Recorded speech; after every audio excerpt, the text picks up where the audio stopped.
Assalomu alaykum hammaga, hurmatli Shavot avtokanal barcha do'stlar, sizlar bugun navbatdagi reklamamiz Nexia 2 bo'ladi.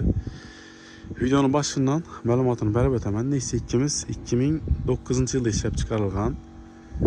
Holati zo'r. 140 ming kilometr yurgan. Kraskasini keladigan bo'lsak, faqat 4 eshikini teyinda zang chiqqan joy ishlangan ekan. Boshqa joyida kraskasi yo'q dedi.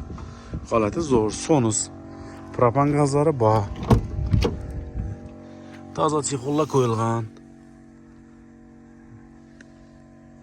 Holati zo'r. Hozir bir qator motor qismini ochib ko'rsatamiz.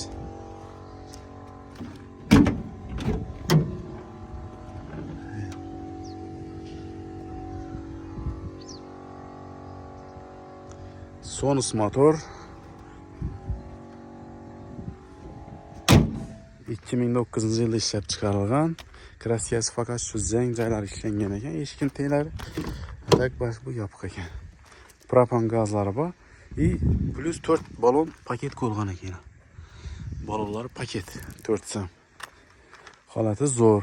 Mashina o'zi azor ko'rmagan. Bu mashinani nomerini bilgan odamlar taniydi bu mashinani. Umuman azob ko'rgan mashina emas bu. Eshiklar yopiq ekan.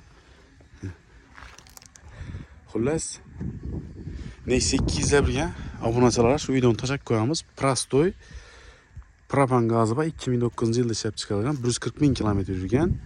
Holati zo'r. Narxini keladigan bo'lsak, 62 million so'm aytilib turibdi. Ozgina kelishib beraman dedi. Ekranning pastida nomer qoldiraman, bemalol telefonlashib olsangiz bo'ladi.